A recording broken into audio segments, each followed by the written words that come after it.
come on in, pull up a chair and take a load off, because today I'm going to discuss the leaked Wizards of the Coast Dungeons & Dragons Open Game License 1.1 document. Yes, we've got mystery, intrigue, and possibly espionage. But first, welcome once again to the Duct Tape Studios. I'm Jeff McAleer, your host here at the Gaming Gang channel. A few things I want to mention before I dive on into this topic. First off, none of this is scripted. This is all just off the cuff. I'm just pontificating here. And I'm not a lawyer. I don't play one on television. I certainly don't play one online. So it is very possible I might mistakenly make reference to something in the current open game license for Dungeons & Dragons or the possible future open game license, which will roll out when 1D&D arrives, and I'm incorrect. So right up front, I apologize. I am not here to intentionally mislead anyone. Also, this is not going to be some deep dive into open game licenses and things like that. If you want the nitty gritty, if you want all the details about what's going on, by all means, I certainly recommend that you check out the Rules Lawyer's recent video where he discusses both of these open game licenses, the current for D&D and the possible future one for D&D, and he shares his thoughts about them as well. Plus, he's a lawyer. Granted, he's not an IP lawyer, but he's a lawyer nonetheless. So that means he is way ahead of the curve when it comes to discussing this topic. I also don't have any beef with Wizards of the Coast or the PR company they use for outlets like mine to provide press releases and review copies. I've reviewed tons of 5th edition Dungeons & Dragons releases from Wizards of the Coast. But I'm not a Dungeons & Dragons shill. I'm not beholden to Wizards of the Coast because I don't run Dungeons & Dragons website. I don't run a Dungeons & Dragons YouTube channel. In fact, D&D makes up a tiny portion of the content on thegaminggang.com as well as this channel. So in all honesty, if I say something that really pisses off Wizards of the Coast and they decide, that's it, we wash our hands of this Jeff clown over at the Gaming Gang, it's really not going to be that much skin off my nose. But I don't have an axe to grind with Wizards of the Coast. But looking at this possible open game license that's on the horizon, I also don't feel I need to polish this up and put a bow on it. I really want to tell you what I think, or at least the impression that I have. So if you're not familiar with what an open game license is, and Wizards of the Coast is not the only role-playing game company that has one. There are quite a few that do. What it does in essence is it gives the right to a third party to create content for that game using what's known as an SRD, a system reference document. So in this system reference document, you're normally going to find all the rules to the game, and a lot of times there's a lot of other content as well. So let's say in a fantasy role-playing game, you're going to have monsters and magic spells and character classes or occupations, backgrounds, jobs, whatever sets the player character apart from other player characters and NPCs. All that info is in there. Now, there's a lot of stuff that's not in an SRD. First of all, art. SRDs usually have no artwork whatsoever, and they tend to be pretty dry because they're rules presentations. That's it.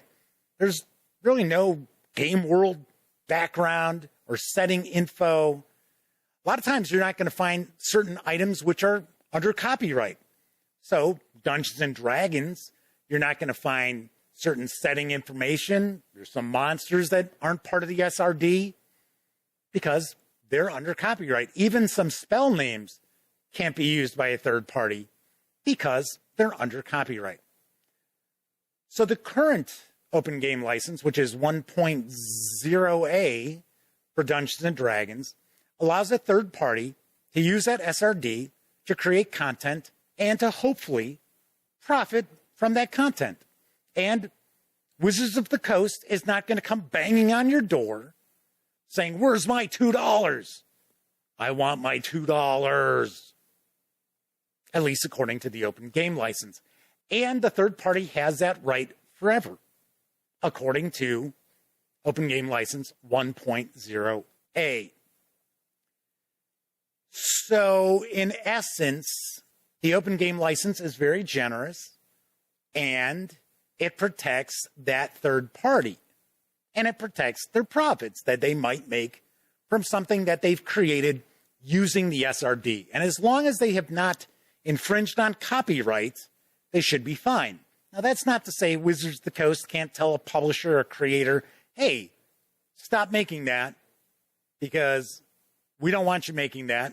And it's usually because the content is something Wizards of the Coast feels is going to give their IP a black eye. And it's happened. It doesn't happen a lot, but it has happened where they ask for a cease and desist. And hopefully you stop doing that. And if they give you a cease and desist and you have like physical product, you have to destroy it. But still, the current open game license is pretty generous. Now, the new open game license, which it's possible this isn't even really the new open game license, and I'll explain why in just a few moments. But let's say that this is the new open game license, this 1.1. It flips the script. So now it's not the third-party content creator who's being protected. It's actually Wizards of the Coast. And the emphasis is on the monetization of Dungeons & Dragons by way of a third-party content creator. So that right that the content creator had forever now becomes Wizards of the Coast's right forever to content that's created using the SRD. So, in essence, you could create something, it becomes really popular, people are buying it, and Wizards of the Coast could swoop in, say, "You know what? We're going to terminate your license.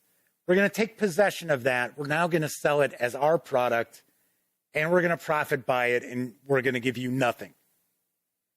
That is what this 1.1 open game license essentially boils down to. And for those content creators out there who are thinking, "Well, the hell with that. I'm just not going to create anything for 6E. And on a side note, it is going to be 6th edition Dungeons & Dragons. Stop arguing with me about it. It's not going to be 5.5. And it doesn't matter how backwards compatible it's going to be with 5E. It's not going to be 5.5. Wizards of the Coast is not going to celebrate 50 years of Dungeons & Dragons with 5.5. And I should say, the sooner they get rid of this 1D&D name, the better. Yes, we've spent 50 years with Dungeons & Dragons, and we have that name recognition.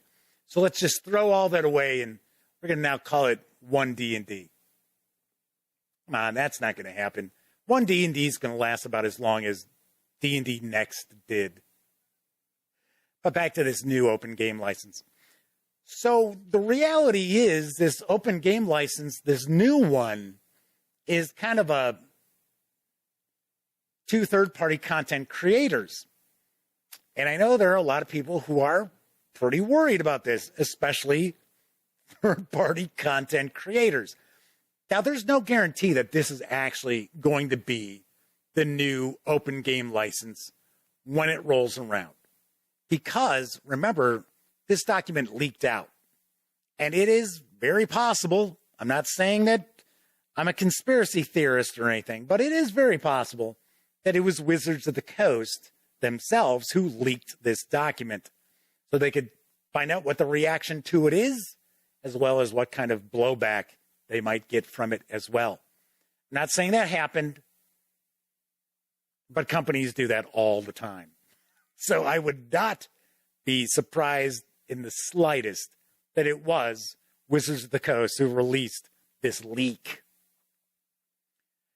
So if you're trying to create content for, say, 5E rather than 6E when it comes out, thinking that the open game license 1.08 protects you, that won't be the case either, because Open Game License 1.1 states that the other game license is null and void. But the only one that matters now is 1.1, and it now will basically cover 3rd edition, 3.5, and 5e, as well as 6e. So there's no way for third-party content creators to circumvent this new open game license and just keep creating content for 5e, thinking that they're off the hook with Open Game License 1.1. So keep that in mind as well. So I know a lot of people are wondering, well, so what does this really mean? And probably a vast majority of them are thinking, so what does this mean for me? Well, if you don't create third-party content, probably not a lot, especially if you are a player who only plays Dungeons and Dragons and only purchases, or your dungeon master only purchases Dungeons and Dragons content from Wizards of the Coast. If you don't utilize third-party content, I don't think you're going to really notice any change. Of course, there are a lot of people out there who run Dungeons and Dragons who are disappointed with the recent releases over the past few years, especially those that are reintroducing classic settings that people have been clamoring for, and then they're really bare bones. They have 20 pages about the actual world, the game setting, and a lot of third-party content creators are filling in those gaps.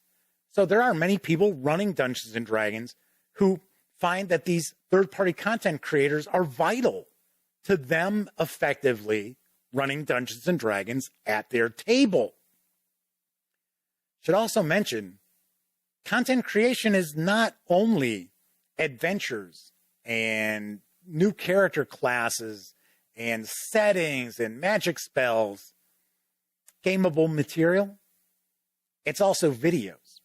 It's also the actual play videos, the live streams of actual plays. In essence, it's anything that you're utilizing the SRD, which actually could be game books that you purchased because it's the same content, but anything that utilizes content that's in the SRD that you are making a profit from. So if you're not selling anything, you're fine. If you're not monetizing something, you're fine. But if you are, there could be trouble on the horizon. So it could be very, very bad news. So I gotta be really honest here. I don't know if this is going to be the direction that Wizards of the Coast goes in, for a couple of reasons. So on one hand, we already know that the CEO of Wizards of the Coast has publicly stated that Wizards of the Coast needs to monetize Dungeons and Dragons far better than they ever have. In essence, in a perfect world, Wizards of the Coast would be able to dip into your pocket every month and take money out if you played Dungeons and Dragons. It's kind of their game plan with Magic the Gathering. Even though many people feel that they have destroyed Magic the Gathering, doesn't matter. They're trying to make as much money as they can. And of course, Wizards of the Coast is owned by Hasbro. What a shocker. A corporation wants to make more money. Wow, haven't seen that ever happen before. So there is that. So if you are a player, you've got concerns as well when one D&D hits the scene. But we've already got this backlash to the monetization of Dungeons and Dragons. And now we're going to have backlash over this proposed open game license. That is a lot of negativity towards the company, especially in our hobby, where that's kind of important because gamers tend to be fickle. Now, once again, like I said, if all you play is Dungeons and Dragons, whatever, you're not going to be moving on someplace else. And most of the large third-party creators and publishers out there, I'm sure, are working with Wizards of the Coast to make sure that Wizards of the Coast is happy with whatever royalties they get and that they're getting their share of the pie. So I don't necessarily think that Critical Role is going to drop Dungeons & Dragons or Cobalt Press is going to drop Dungeons & Dragons.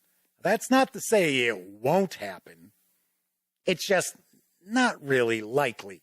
But we will probably see a mass exodus of smaller content creators.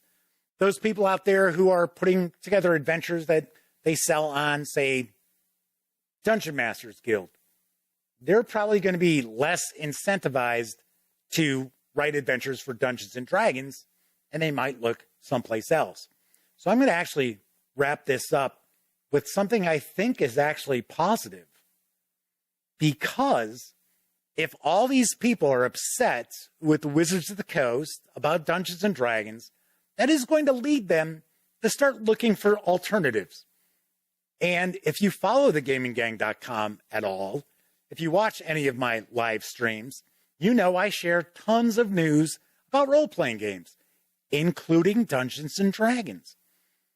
But I cover a lot of publishers out there, and there are a lot of people who are making fantastic role-playing game products, including fantasy role-playing games. Off the top of my head, I could easily give you 20 fantasy role-playing games that you could turn to instead of Dungeons & Dragons and still have yourself a blast playing. So it's not as if D&D should corner the market on role-playing, although they currently do. They shouldn't. So this could be a good thing because this is going to give other publishers an opportunity to shine. And if they step up to the plate, they could knock it out of the park and actually get a little more of that market share that's out there. Because the reality is, if this is what Wizards of the Coast does, there is going to be backlash from gamers of all stripes. To be honest, I'm not mad. I'm not. I mean, the reality is I'm just sharing my opinion about what I think of this leaked information. And if this information ends up to be true, and that is the direction that Wizards of the Coast is going in. Like I said, I'm kind of happy to see something like this because there are a lot of publishers out there that I really do like and I really think deserve some spotlight. And if this is the direction Wizards of the Coast wants to go, there's nothing to stop you from taking a look at other role-playing games. All right, so there you go. There are my thoughts about this Open Game License 1.1 for Dungeons & Dragons. So if you like the video, by all means, please give it a quick thumbs up. Subscribe to the channel if you haven't already. And if you do subscribe, ding that bell, because not only will it let you know when I upload videos such as this one, it'll also inform you when my live stream, the Gaming Gang Dispatch, airs Monday, Tuesday, and Wednesday evenings right here on YouTube at 7 p.m. Central. So I bring you the latest in tabletop gaming news, as well as first looks at tabletop games. Thank you very much for checking out the video, hanging out, listening to me babble on. Hey, just sharing my opinions. People had asked, and I thought, okay, I'll share a video. So once again, thanks for watching, and here's hoping each and every one of you gets to enjoy plenty of great gaming with your gang.